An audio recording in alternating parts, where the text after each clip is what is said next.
From the macabre minds of Laughing Devil Production comes another story from the Nightshade Diary. You know what that means. Check under the bed and make sure no one or nothing is there. Is the closet door securely shut? Then leave your disbelief behind, amp up your imagination, and hang on tight for another ride into terror and mystery. And like all good horror stories, just imagine it's a dark and stormy night. And remember, screaming like a little girl is permitted.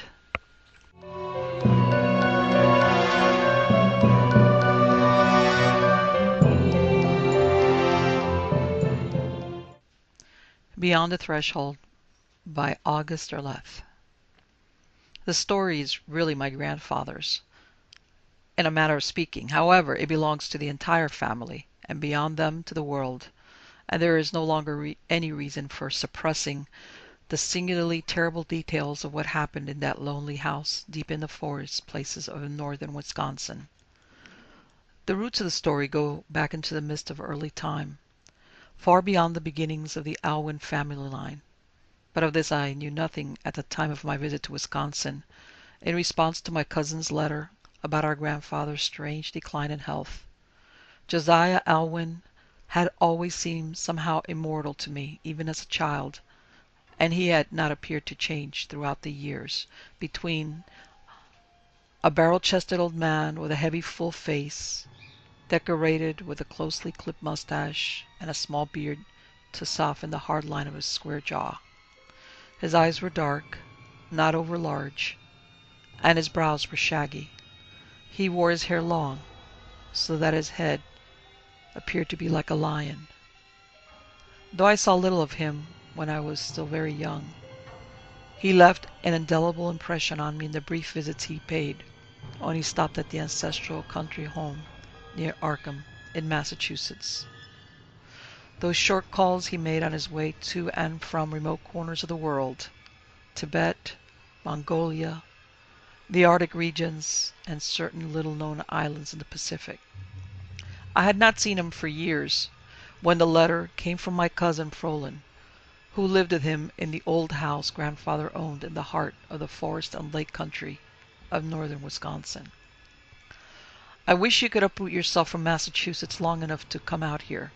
A great deal of water has passed under various bridges, and the wind has blown about many changes since last you were here.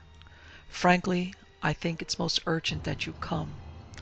In present circumstances, I don't know to whom to turn, grandfather being not himself, and I need someone who can be trusted. There was nothing obviously urgent about the letter, and yet there was a queer constraint. There was something between the lines that stood out invisibly, intangibly, to make possible only one answer to Frolin's letter. Something in his phrase about the wind, something in the way he had written, grandfather being not himself, something in the need he had expressed for someone who can be trusted. I could easily take leave of absence from my position as assistant librarian at Miskatonic University in Arkham and go west that September. So I went. Harassed by an almost uncanny conviction that the need for haste was great, from Boston by plane to Chicago, and from there by train to the village of Harmon, deep in the forest country of Wisconsin, a place of great natural beauty, not far from the shores of Lake Superior, so that it was possible in days of wind and weather to hear the water sound. Frolin met me at the station. My cousin was in his late 30s then, but he had the look of someone 10 years younger, with hot, intense brown eyes, and a soft, sensitive mouth that belied his inner hardness. He was singularly sober, though he had always alternated between gravity and a kind of infectious wildness. The Irish in him, as grandfather had once said. I met his eyes when I shook his hand, probing for some clue to his withheld distress. But I saw only that he was indeed troubled, for his eyes betrayed him, even as the roiled waters of a pond reveal disturbance below, though the surface may be as glass. "What is it?" I asked when I sat at his side in the coupe, riding into the country of the tall pines. "Is the old man abed?" He shook his head. Oh no, nothing like that, Tony. He shot me a queer, restrained glance. You'll see. You wait and see. What is it then? I pressed him. Your letter had the damnedest sound. I hoped it would, he said gravely. And yet there was nothing I could put my finger on, I admitted. But it was there, nevertheless. He smiled. Yes, I knew you'd understand. I tell you, it's been difficult, extremely difficult. I thought of you a good many times before I sat down and wrote that letter, believe me. But if he's not ill? I thought you said he wasn't himself. Yes, so I did. You wait now, Tony. Don't be so impatient. You'll see for yourself. It's his mind, I think. His mind? I felt a distinct wave of regret and shock at the suggestion that grandfather's mind had given way. The thought that that magnificent brain had retreated from sanity was intolerable, and I was loath to entertain it. Surely not, I cried. Fräulein, what the devil is it? He turned his troubled eyes on me once more. I don't know, but I think it's something terrible. If it were only grandfather. But there's the music, and then there are all the other things, the sounds and smells, and...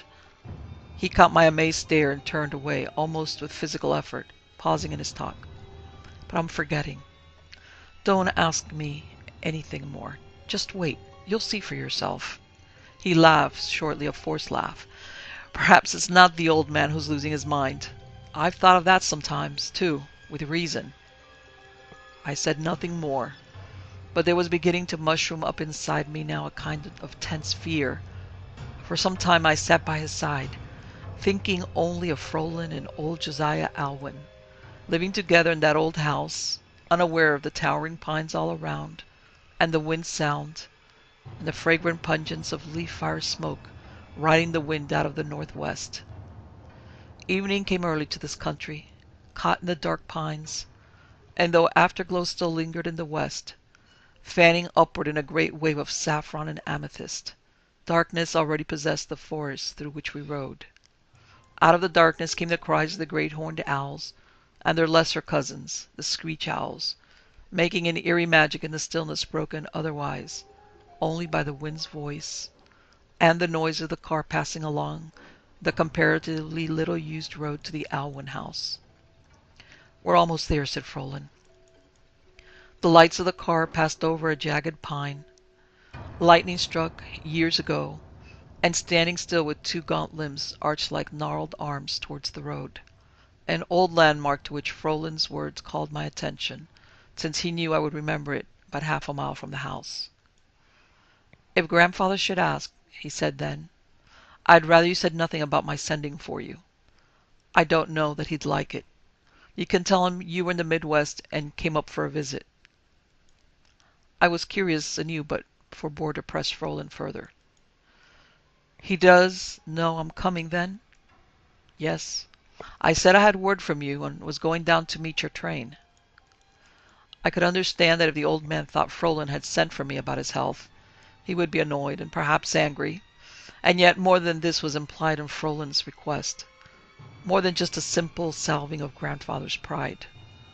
Once more that odd, intangible alarm rose up within me, that sudden, inexplicable feeling of fear. The house looked forth suddenly in a clearing among the pines. It had been built by an uncle of grandfather's in Wisconsin's pioneering days, back in the 1850s, by one of the seafaring Alwyns of Innsmouth, that strange, dark town on the Massachusetts coast. It was an unusually unattractive structure, snug against the hillside like a crusty old woman in furbelows. It defied many architectural standards without, however, seeming ever fully free of most of the superficial facets of architecture circa 1850, making for the most grotesque and pompous appearance of structures of that day. It suffered a wide veranda, one side of which led directly into the stables where, in former days, horses, surreys, and buggies had been kept, and where now 2 cars were housed.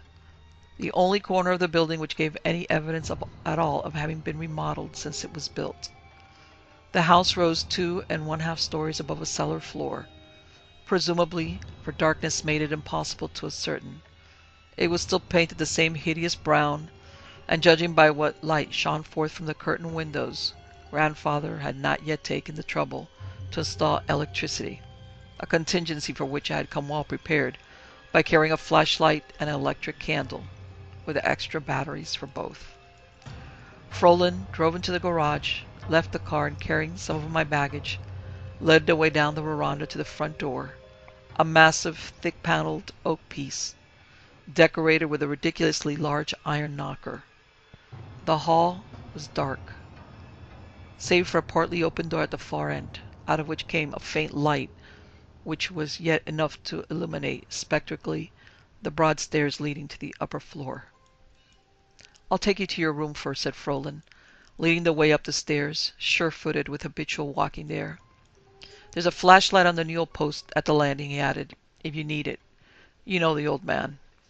I found the light and lit it, making only enough delay so that when I caught up with Frolin he was standing at the foot of my room, which I noticed was almost directly over the front entrance, and thus faced west, as did the house itself. "He's forbidden us to use any of the rooms east of the hall up here," said Frolin, fixing me with his eyes, as much as to say, "You see how queer he's got?" He waited for me to say something, but since I did not, he went on. "So I have the room next to yours, and Ho is on the other side of me, in the southwest corner. Right now, as you might have noticed, Ho's getting something to eat." "And grandfather?" "Very likely in his study. You'll remember that room." I did indeed remember that curious windowless room, built under explicit directions by great Uncle Leander. A room that occupied the majority of the rear of the house, the entire northwest corner, and all the west width save for a small corner at the southwest, where the kitchen was, the kitchen from which a light had streamed into the lower hall at our entrance. The study had been pushed part way back into the hill slope, so the east wall could not have windows, but there was no reason save Uncle Leander's eccentricity for the windowless north wall. Squarely in the center of the east wall, indeed built into the wall, was an enormous painting, reaching from the floor to the ceiling, and occupying a width of over 6 feet. If this painting, apparently executed by some unknown friend of Uncle Leander's, if not by my great uncle himself, had had about any mark of genius, or even of unusual talent, this display might have been overlooked. But it did not. It was a perfectly prosaic representation of a north country scene, showing a hillside with a rocky cave opening out into the corner of the picture, a scarcely defined path leading to the cave, an impressionistic beast which was evidently meant to resemble a bear, once common in this country, walking toward it, and overhead something that looked like an unhappy cloud lost among the pines rising darkly all around. This dubious work of art completely and absolutely dominated the study, despite the shelves of books that occupied almost every available niche and what remained of the walls in that room, despite the absurd collection of oddities strewn everywhere, bits of curiously carved stone and wood, strange mementos of great uncle's seafaring life. The study had all the lifelessness of a museum, and yet, oddly, it responded to my grandfather like something alive, even the painting on the wall seeming to take on an added freshness whenever he entered. "I don't think anyone who ever stepped into that room could forget it," I said with a grim smile. "He spends most of his time there, hardly goes out at all, and I suppose with winter coming on he'll come out only for his meals. He's moved his bed too." I shuddered. "I can't imagine sleeping in that room." "No, nor I. But you know, he's working on something, and I sincerely believe his mind has been affected." "Another book on his travels, perhaps?" He shook his head. "No, a translation, I think, something different. He found some old papers of Leander's one day, and ever since then he seems to have got progressively worse." He raised his eyebrows and shrugged. "Come on, Ho will have supper ready by this time, and you'll see for yourself." Frolin's cryptic remarks had led me to expect an emaciated old man. After all, grandfather was in his early 70s, and even he could not be expected to live forever. but he had not changed physically at all. As far as I could see, there he sat at his supper table, still the same hearty old man, his mustache and beard not yet white, but only iron gray, and still with plenty of black in them. His face was no less heavy, his color no less ruddy. At the moment of my entrance he was eating heartily from the drumstick of a turkey. Seeing me, he raised his eyebrows a little, took the drumstick from his lips, and greeted me with no more excitement than if I had been away from him but half an hour. "You're looking well," he said. "And you," I said. "An old war horse?" He grinned. "My boy, I am on the trail of something new, some unexplored country apart from Africa, Asia, and the Arctic regions." I flashed a glance at Frolin. Clearly, this was news to him. Whatever hints grandfather might have dropped of his activities, they had not included this. He had asked then about my trip west, and the rest of the supper hour was taken up with small talk of other relatives.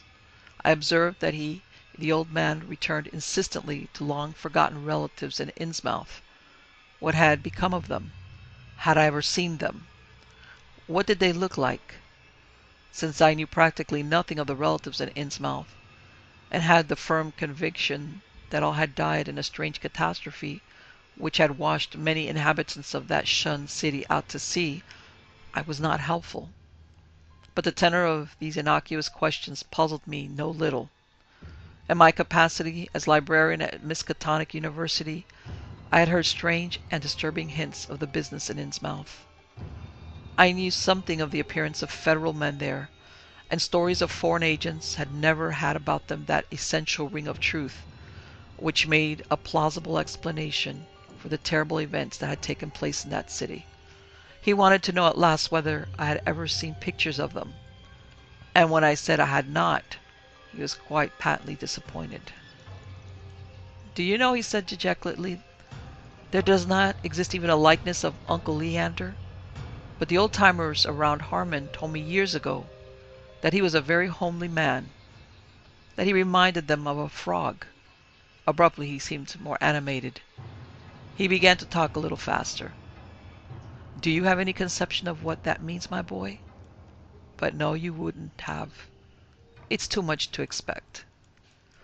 He sat for a while in silence, drinking his coffee, drumming on the table with his fingers, and staring into space with a curiously preoccupied air, until suddenly he rose and left the room, inviting us to come to the study when we had finished.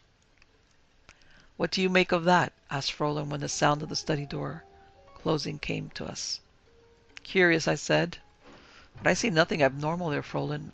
I'm afraid—" He smiled grimly. "Wait. Don't judge yet.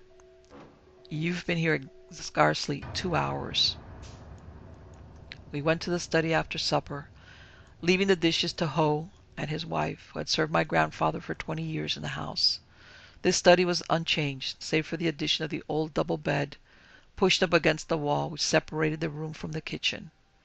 Grandfather was clearly waiting for us, or rather for me, and if I had had occasion to thank Cousin Frolin cryptic, there is no word adequate to describe my grandfather's subsequent conversation.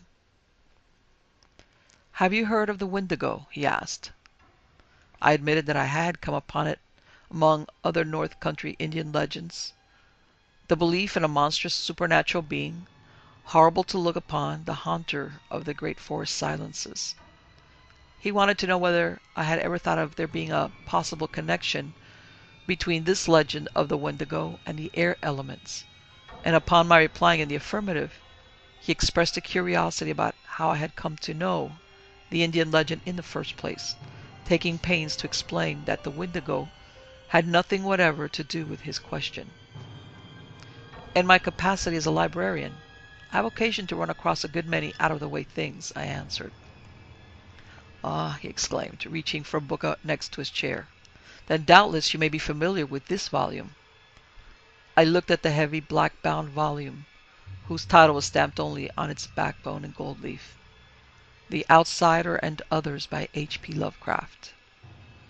I nodded. "This book is on our shelves." "You've read it, then?" "Oh, yes. Most interesting."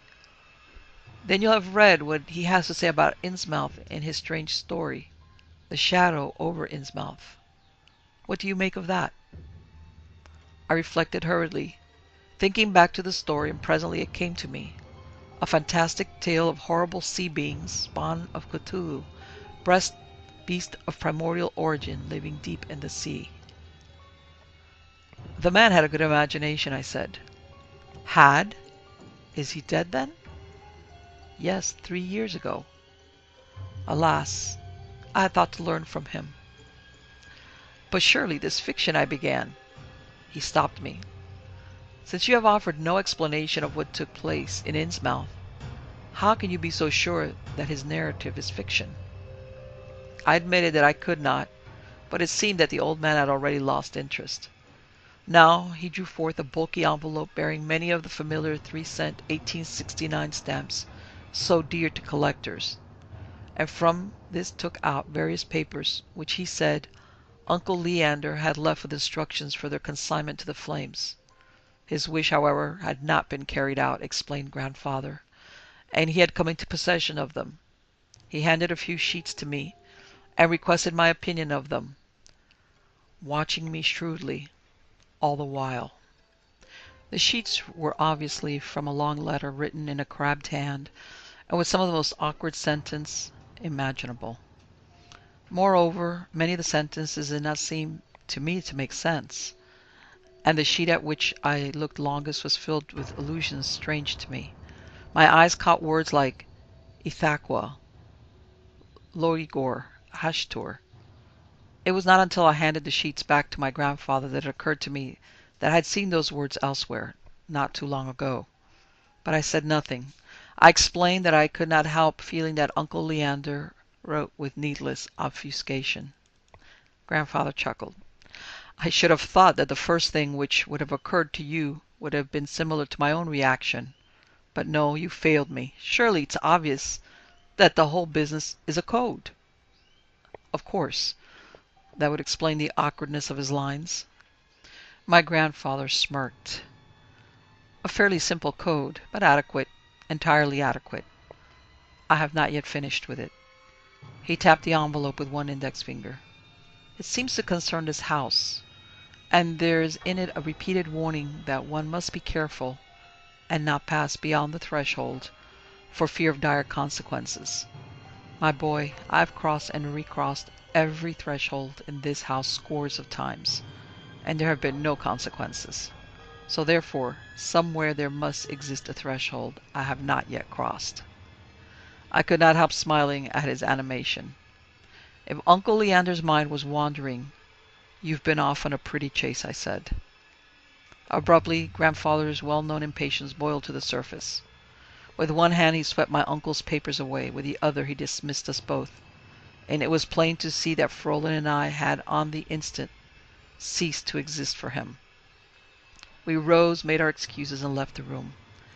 In the half-dark of the hall beyond, Frolin looked at me, saying nothing, only permitting his hot eyes to dwell upon mine for a long minute before he turned and led the way upstairs, where we parted, each to go to his own room for the night. The nocturnal activity of the subconscious mind has always been of deep interest to me, since it has seemed to me that unlimited opportunities are opened up before every alert individual. I have repeatedly gone to bed with some problem vexing me, only to find it solved insofar as I am capable of solving it upon waking. Of those other, more devious activities of the night mind, I have less knowledge. I know that I retired that night with the question of where I had encountered my Uncle Leander's strange words before strong and foremost in my mind. And I know that I went to sleep at last with that question unanswered. Yet when I awoke in the darkness some hours later, I knew at once that I have seen those words, those strange proper names in the book by H.P. Lovecraft, which I had read at Miskatonic, and it was only secondarily that I was aware of someone tapping at my door and called out in a hushed voice, "It's Frolin! Are you awake? I'm coming in." I got up, slipped on my dressing gown, and lit my electric candle. By this time Frolin was in the room, his thin body trembling a little, possibly from the cold, For the September night air flowing through my window was no longer of summer. "What's the matter?" I asked. He came over to me, a strange light in his eyes, and put a hand on my arm. "Can't you hear it?" he asked. "God, perhaps it is my mind." "No, wait," I exclaimed. From somewhere outside, it seemed, came the sound of weirdly beautiful music. Flutes, I thought. "Grandfather's at the radio," I said. "Does he often listen so late?" The expression on his face halted my words. "I own the only radio in the house. It's in my room, and it's not playing. The batteries run down in any case. Besides, did you ever hear such music on the radio?" I listened with renewed interest. The music seemed strangely muffled, and yet it came through. I observed also that it had no definite direction. While before it had seemed to come from outside, it now seemed to come from underneath the house. A curious chant-like playing of reeds and pipes. "A flute orchestra?" I said. "Or panpipes," said Frohlan. "They don't play them anymore," I said absently. "Not on the radio," answered Frohlan. I looked up at him sharply. He returned my gaze steadily. It occurred to me that his unnatural gravity had a reason for being, whether or not he wished to put the reason into words. I caught hold of his arms. "Frohlan, what is it? I can tell you're alarmed." He swallowed hard. "Tony, that music doesn't come from anything in the house. It's from outside." "But who would be outside?" I demanded. "Nothing. No one human." It had come at last. Almost with relief I faced this issue I had been afraid to admit to myself must be faced. "Nothing, no one human." "Then what agency?" I asked. "I think Grandfather knows," he said. "Come with me, Tony. Leave the light. We can make our way in the dark." Out in the hall, I was stopped once more by his hand tense on my arm. "Do you notice?" he whispered sibilantly. "Do you notice this too?" "The smell," I said. "The vague, elusive smell of water, of fish and frogs, and the inhabitants of watery places." "And now," he said. Quite suddenly the smell of water was gone, and instead came a swift frostiness flowing through the hall, as of something alive, the indefinable fragrance of snow, the crisp moistness of snowy air. "Do you wonder I've been concerned?" asked Frohlan. Giving me no time to reply, he led the way downstairs to the door of Grandfather's study, beneath which there shone yet a fine line of yellow light.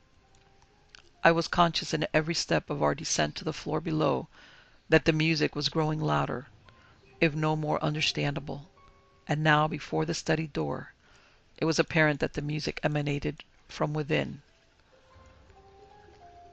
and that the strange variety of odors came, too, from that study.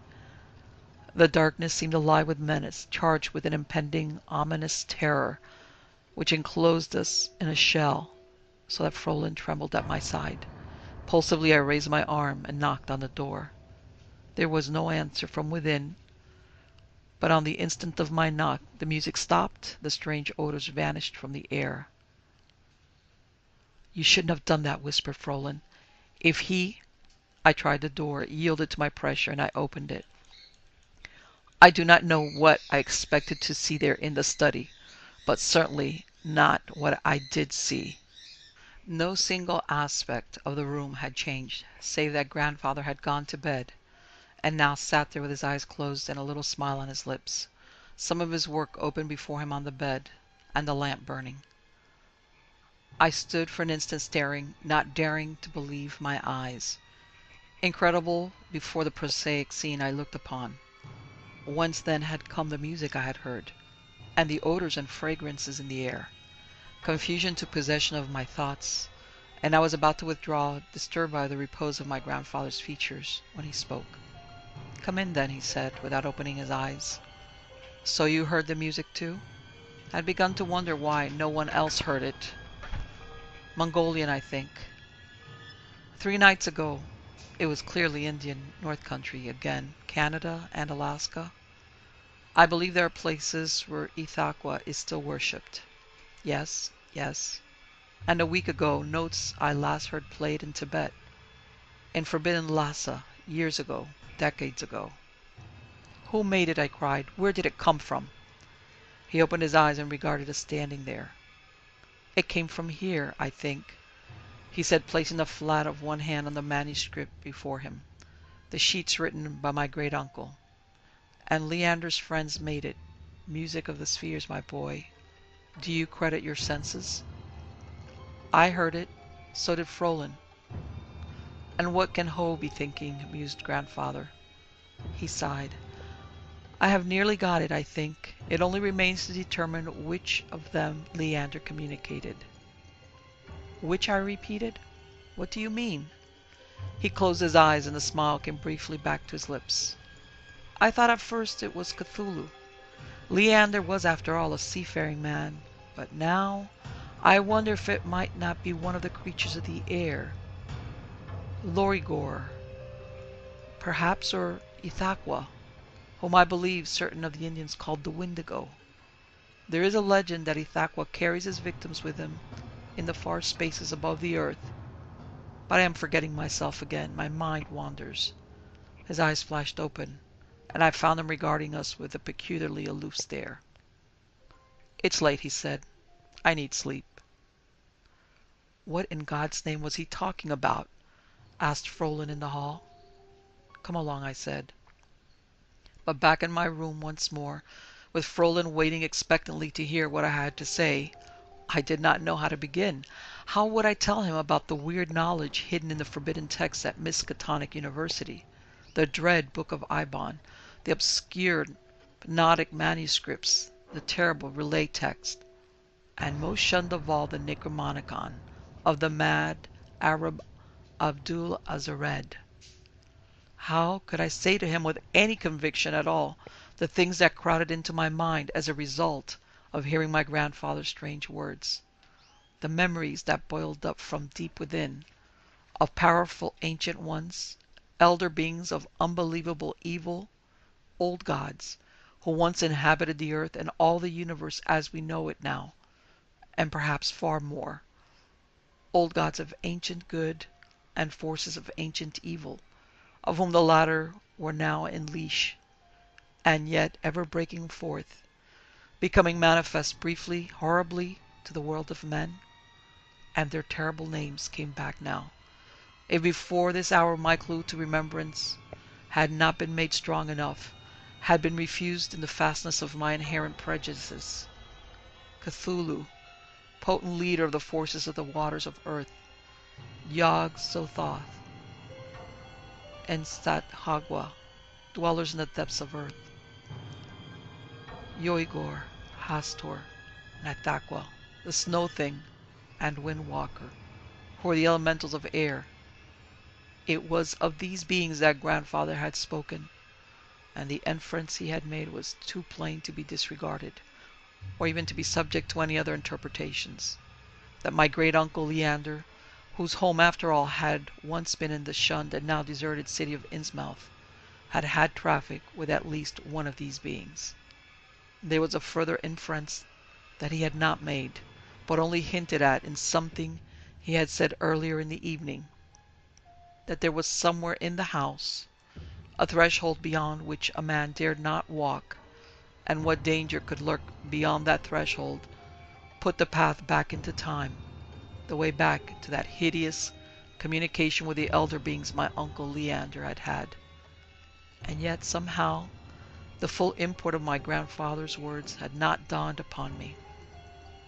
Though he had said so much, there was far more he had left unsaid, and I could not blame myself later for not fully realizing that grandfather's activities were clearly bent towards discovering that hidden threshold of which Uncle Leander had so cryptically written, and crossing it.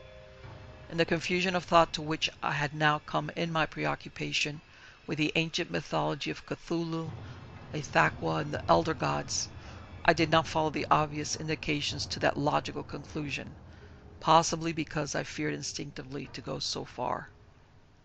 I turned to Frolin and explained to him as clearly as I could. He listened attentively, asking a few pointed questions from time to time, and though he paled slightly at certain details I could not refrain from mentioning, he did not seem to be as incredulous as I might have thought. This in itself was evidence of the fact that there was still more to be discovered about my grandfather's activities and the occurrences in the house, though I did not immediately realize this. However, I was shortly to discover more of the underlying reason for Frolin's ready acceptance of my necessarily sketchy outline. In the middle of a question, he ceased talking abruptly, and there came into his eyes an expression indicating that his attention had passed from me, from the room, to somewhere beyond. He sat in an attitude of listening, and impelled by his own actions, I, too, strained to hear what he heard. Only the wind's voice in the trees, rising now a little, I thought. A storm coming? "Do you hear it?" he said in a shaky whisper. "No," I said quietly. "Only the wind." "Yes, yes, the wind. I wrote you, remember. Listen." "Now, come, Frolin, take hold of yourself. It's only the wind." He gave me a pitying glance, and going to the window, beckoned me after him.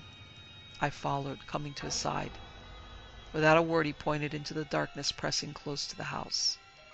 It took me a moment to accustom myself to the night, but presently I was able to see the line of trees struck sharply against the star-swept heavens, and then instantly I understood.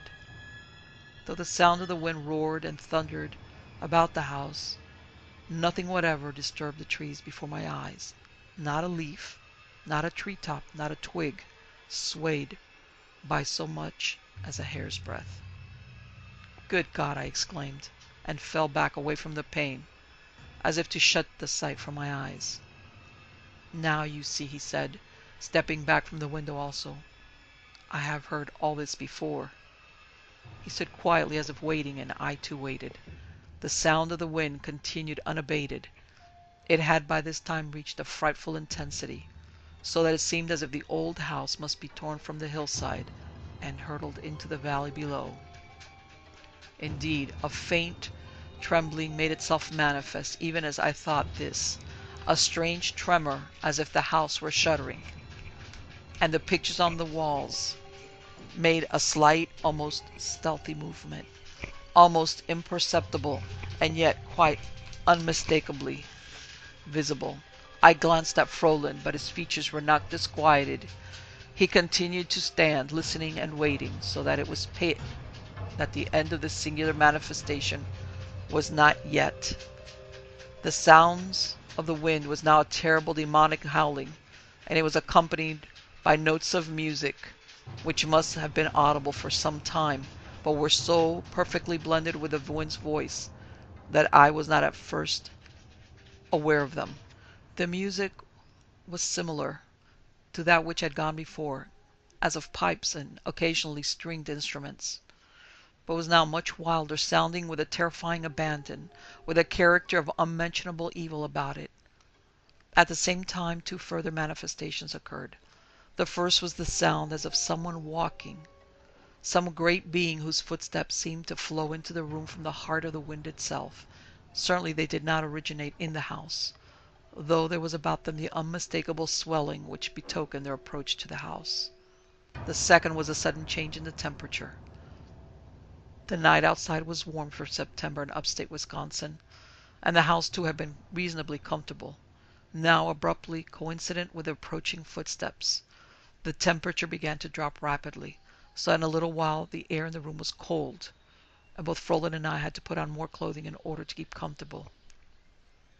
Still, this did not seem to be the height of the manifestations for which Frolin was so obviously waiting.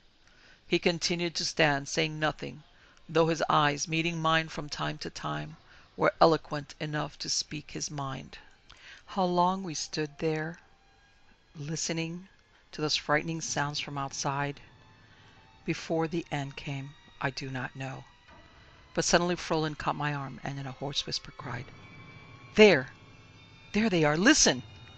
The tempo of the weird music had changed abruptly to a diminuendo from its previous wild crescendo.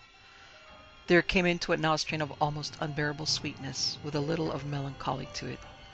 Music as lovely as previously it had been evil, and yet the note of terror was not completely absent. At the same time there was apparent the sound of voices, raised in a kind of swelling chant, rising from the back of the house somewhere, as if from the study. "Great God in heaven," I cried, seizing Frolin. "What is it now?" "It's grandfather's doing," he said.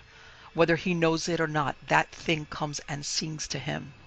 He shook his head and closed his eyes tightly for an instant before saying bitterly in a low, intense voice, "If only that accursed paper of Leander's had been burned as it ought to have been." "You could almost make out the words," I said, listening intently. There were words, but not words I had ever heard before. A kind of horrible primeval mouthing, as if some bestial creature with but half a tongue undulated syllables of meaningless horror. I went over and opened the door. Immediately the sound seemed clearer, so that it was evident that what I had mistaken for many voices was but one, which could nevertheless convey the illusion of many. Words?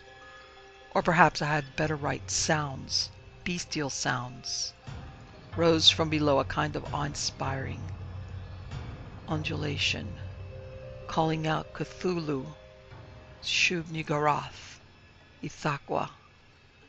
Incredibly, the wind's voice rose to howl ever more terribly, so that I thought at any moment the house would be hurled into the void, and Frolin and myself torn from its rooms, and the breath sucked from our helpless bodies.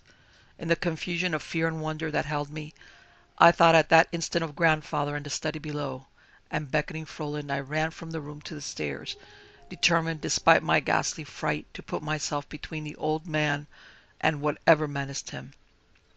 I ran to his door and flung myself upon it, and once more, as before, all manifestation stopped.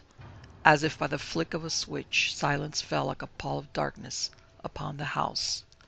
A silence that was momentarily even more terrible. The door gave in once more. I faced grandfather. He was sitting still as we had left him but a short time before, though now his eyes were open. His head was cocked a little to one side, and his gaze was fixed upon the overlarge painting on the east wall. "In God's name," I cried, "what was that?" "I hope to find out before long," he answered with great dignity and gravity. His utter lack of fear quieted my own alarm to some degree, and I came a little further into the room, Frolin following. I leaned over his bed, striving to fix his attention upon me, but he continued to gaze at the painting with singular intensity. "What are you doing?" I demanded. "Whatever it is, there's danger in it." "An explorer like your grandfather would hardly be content if there were not, my boy," he replied crisply, matter-of-factly. I knew it was true. "I would rather die with my boots on than here in this bed," he went on. "As for what we heard, I don't know now how much of it you heard. That's something for the moment not yet explicable. But I would call to your attention the strange action of the wind."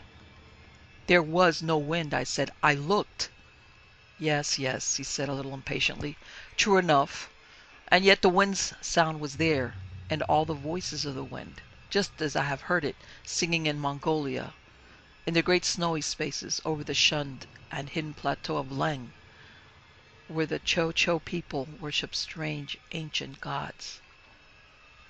He turned to face me suddenly, and I thought his eyes feverish.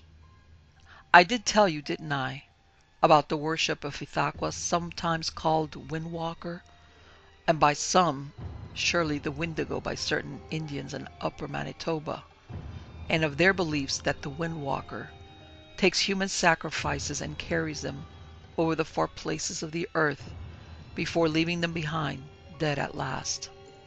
Oh, there are stories, my boy, odd legends, and something more." He leaned towards me now with a fierce intensity. "I myself seen things. Things found on a body dropped from the air. Just that. Things that could not possibly have been gotten in Manitoba. Things belonging to Leng, to the Pacific Isles." He brushed me away with one arm. and an expression of disgust across his face. You don't believe me. You think I'm wandering? Go on then. Go back to your little sleep and wait for you to last through the eternal misery of monotonous day after day. No, say it now. I'm in no mood to go. I will talk to you in the morning, he said tiredly, leaning back. With that, I had to be content, and he was adamant, and could not be moved, and I bade him good night once more, and retreated into the hall with Frolin, who stood there shaking his head slowly, forbiddingly. Every time a little worse, he whispered. Every time the wind blows a little louder, the cold comes more intensely, the voices and the music more clearly, and the sound of those terrible footsteps. He turned away and began to retrace the way upstairs, and after a moment of hesitation I followed.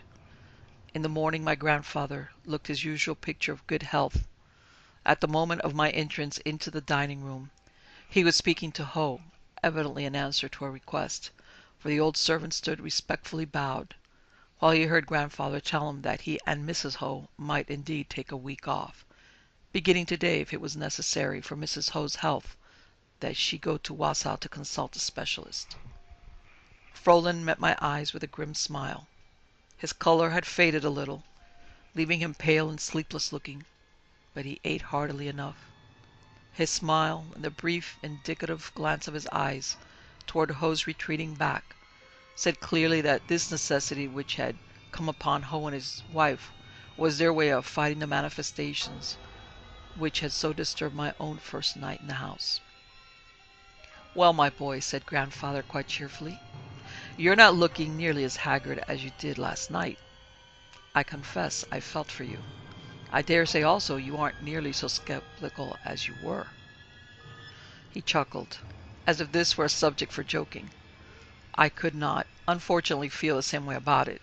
I sat down and began to eat a little, glancing at him from time to time, waiting for him to begin his explanation of the strange events of the previous night. Since it became evident shortly that he did not intend to explain, I was impelled to ask for an explanation, and did so with as much dignity as possible. I'm sorry if you've been disturbed, he said. The fact of the matter is that the threshold of which Leander wrote must be in that study somewhere, and I felt quite certain I was onto it last night, before you burst into my room the second time. Furthermore, it seems undisputable that at least one member of the family has had traffic with one of those things. Leander, obviously. Frolin leaned forward. Do you believe in them? Grandfather smiled unpleasantly. It must be obvious that, whatever my abilities, the disturbance you heard last night could hardly have been caused by me. Yes, of course, agreed Frolin. But some other agency? No, it remains to be determined only which one. The water smells are the sign of the spawn of Cthulhu. But the winds might be Yogior, or Ithaqua, or Hastur. But the stars aren't right for Hastur, he went on, so we are left with the other two. There they are, then, or one of them, just across that threshold. I want to know what lies beyond the threshold, if I can find it. It seemed incredible that my grandfather should be talking so unconcernedly about these ancient beings. His prosaic air was in itself almost as alarming as had been the night's occurrences. Temporary feeling of security I had had at the sight of him eating breakfast was washed away. I began to be conscious again of that slowly growing fear I had known on my way to the house last evening, and I regretted having pushed my inquiry. If my grandfather were aware of anything of this, he made no sign. He went on talking much in the manner of a lecturer pursuing a scientific inquiry for the benefit of an audience before him. It was obvious, he said, that a connection existed between the happenings at Innsmouth and Leander Alwyn's non-human contact outside. Did Leander leave Innsmouth originally because of the cult of Cthulhu that existed there? Because he, too, was becoming afflicted with that curious facial change which overtook so many of the inhabitants of accursed Innsmouth? Those strange Bactrian lineaments which horrified the federal investigators who came to examine into the Innsmouth affair? Perhaps this was so. In any event, leaving the Cthulhu cult behind, he had made his way into the wilds of Wisconsin, and somehow he had established contact with another of the elder beings, Yo-Igor, or Ithaqua, all to be noted elemental forces of evil. Leander Alwyn was apparently a wicked man. If there is any truth to this, I cried, then surely Leander's warning ought to be observed. Give up this mad hope of finding the threshold of which he writes. Grandfather gazed at me for a moment with speculative mildness, but it was plain to see that he was not actually concerning himself with my outburst. Now I've embarked upon this exploration, I mean to keep to it. After all, Leander died a natural death. But following your own theory, he had trafficked with these things, I said. You have none. You're daring to venture out into unknown space. It comes to that, without regard for what horrors might lie there. When I went to Mongolia, I encountered horrors too. I never thought to escape along with my life. He paused reflectively, and then rose slowly. No, I mean to discover Leander's threshold. And tonight, no matter what you hear, try not to interrupt me. It would be a pity if after so long a time I am still further delayed by your impetuosity. And having discovered the threshold, I cried, "What then?"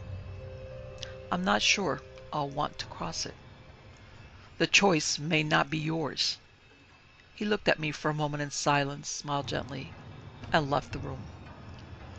Of the events of that catastrophic night, I find it difficult, even at this late date, to write.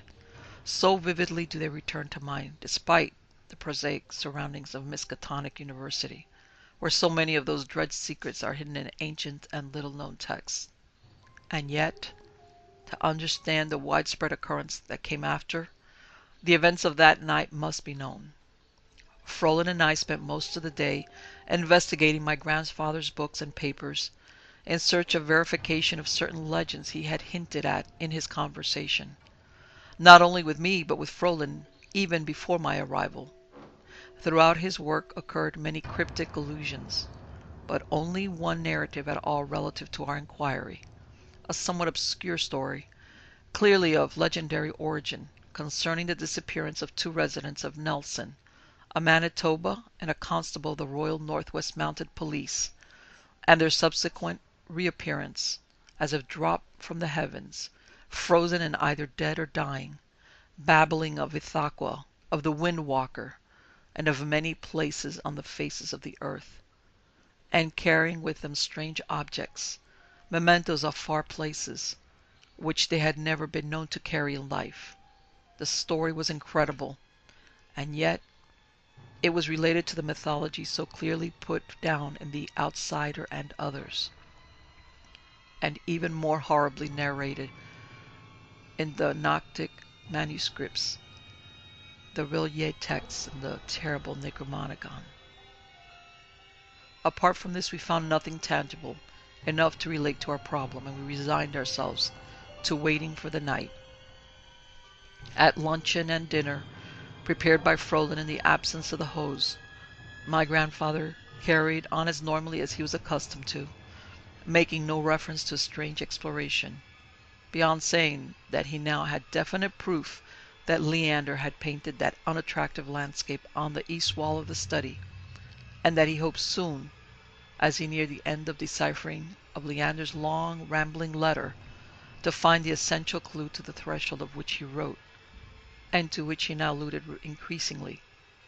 When he rose from the dinner table, he solemnly cautioned us once more not to interrupt him in the night under pain of his extreme displeasure, and so departed into that study out of which he never walked again.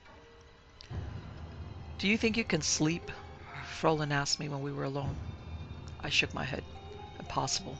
I'll stay up." "I don't think he'd like us to stay downstairs," said Frolin, a faint frown on his forehead. "In my room, then," I replied. "And you?" "With you, if you don't mind." He means to see it through, and there's nothing we can do until he needs us. He may call. I had the uncomfortable conviction that if my grandfather called for us, it would be too late, but I forbore to give voice to my fears. The events of that evening started as before, with the strains of that weirdly beautiful music welling flute-like from the darkness around the house. Then in a little while came the wind and the cold and the undulating voice, and then preceded by an aura of evil so great that it was almost stifling in the room. Then came something more, something unspeakably terrible. We had been sitting, Frolin and I, with the light out. I had not bothered to light my electric candle, since no light we could show would illuminate the source of these manifestations. I faced the window, and when the wind began to rise, looked once again to the line of trees, thinking that surely, certainly they must bend before this great onrushing storm of wind. But again there was nothing, no movement in that stillness, and there was no cloud in the heavens. The stars shone brightly, the constellations of summer moving down to the western rim of earth to make the signature of autumn in the sky. The wind sound had risen steadily, so that now it had the fury of a gale. And yet nothing, no movement disturbed the line of trees dark upon the night sky.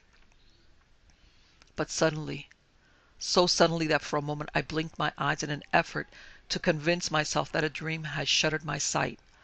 In one large area of the sky the stars were gone. I came to my feet and pressed my face to the pane. It was as if a cloud had abruptly reared up into the heavens to a height almost at the zenith, but no cloud could have come upon the sky so swiftly. On both sides and overhead stars still shone. I opened the window and leaned out, trying to follow the dark outline against the stars.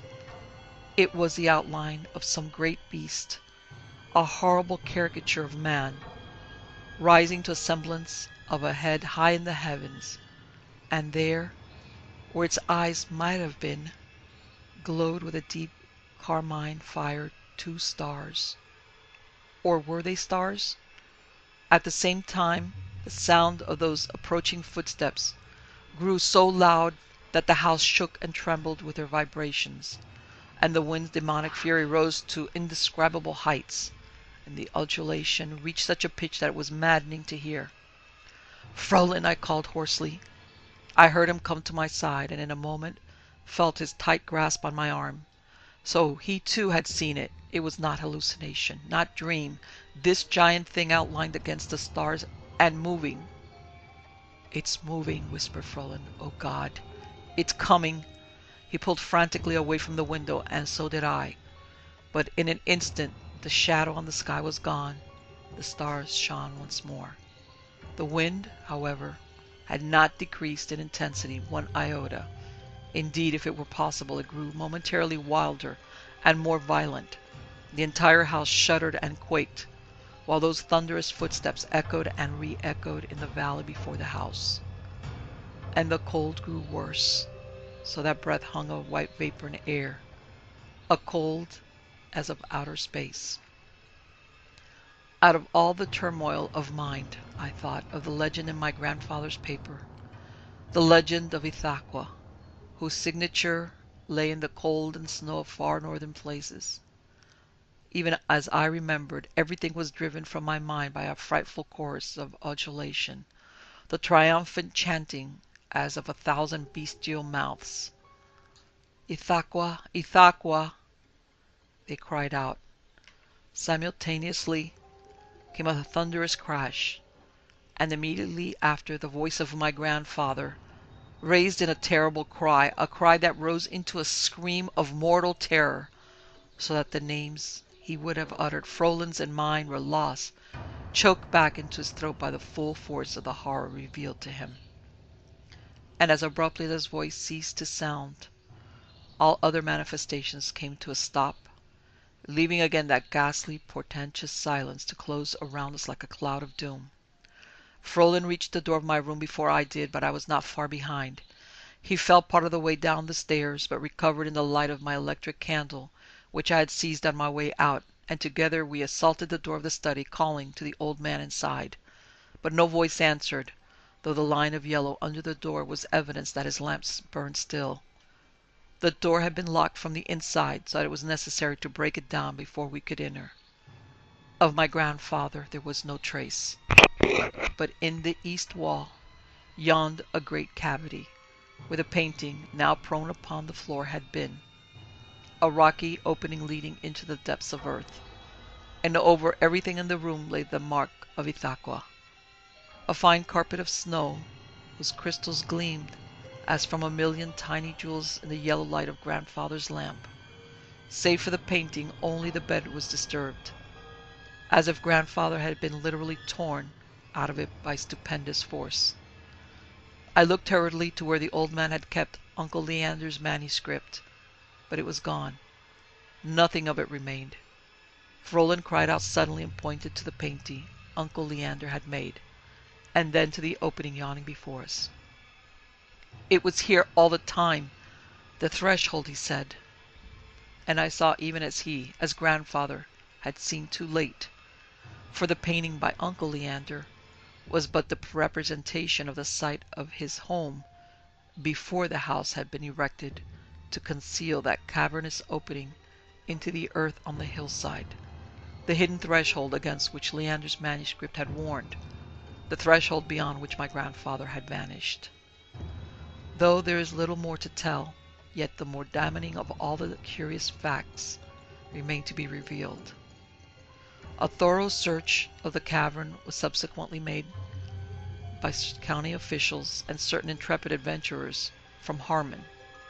It was found to have several openings, and it was plain that anyone or anything wishing to reach the house through the cavern would have had to enter through one of the innumerable hidden crevices discovered among the surrounding hills. The nature of Uncle Leander's activities was revealed after grandfather's disappearance. Frolin and I were put through a hard grilling by suspicious county officials, but were finally released when the body of my grandfather did not come to light. But since that night certain facts came into the open, facts which, in the light of my grandfather's hints, coupled with the horrible legends contained in the shunned books locked away here in the library of Miskatonic University, are damning and damnably inescapable. The first of them was the series of gigantic footprints found in the earth at the place where on that fatal night the shadow had risen into the star-swept heavens. The unbelievably wide and deep depressions, as of some prehistoric monster walking there, steps a half-mile apart, steps that led beyond the house and vanished at a crevice leading down into that hidden cavern in tracks identical with those found in the snow in northern Manitoba, where those unfortunate travelers and the constable sent to find them had vanished from the face of the earth. The second was the discovery of my grandfather's notebook, together with a portion of Uncle Leander's manuscript, encased in ice, found deep in the forest snows of Upper Saskatchewan, and bearing every sign of having been dropped from a great height. The last entry was dated on the day of his disappearance in late September. The notebook was not found until the following April. Neither Frolin nor I dared to make the explanation of its strange appearance, which came immediately to mind, and together we burned that horrible letter and the imperfect translation grandfather had made, a translation which in itself, as it was written down, with all its warnings against the terror beyond the threshold, had served to summon from outside a creature so horrible that its description has never been attempted by even those ancient writers whose terrible narratives are scattered over the face of the earth. And last of all, the most conclusive, the most damning evidence, the discovery 7 months later of my grandfather's body on a small Pacific island not far southeast of Singapore, and the curious report made of his condition, perfectly preserved, as if in ice, so cold that no one could touch him with bare hands for 5 days after his discovery, and the singular fact that he was found half buried in sand, as if he had fallen from an aeroplane. Neither Frolin nor I could any longer have any doubt. This was the legend of Ithaqua, who carried his victims with him into far places of the earth, in time and space, before leaving them behind. And the evidence was undeniable that my grandfather had been alive for part of that incredible journey. For if we had had any doubts, the things found in his pockets, the mementos carried from strange hidden places where he had been, and sent to us, were final and damning testimony. The gold plaque with its miniature presentation of a struggle between ancient beings, and bearing on its surface inscriptions and cabalistic designs. The plaque, which Dr. Rackham of Miskatonic University identified as having come from some place beyond the memory of man. The loathsome book in Burmese that revealed ghastly legends of that shunned and hidden plateau of Leng, the place of the dread Cho-Cho people. And finally, the revolting and bestial stone miniature of a hellish monstrosity walking on the winds above the earth.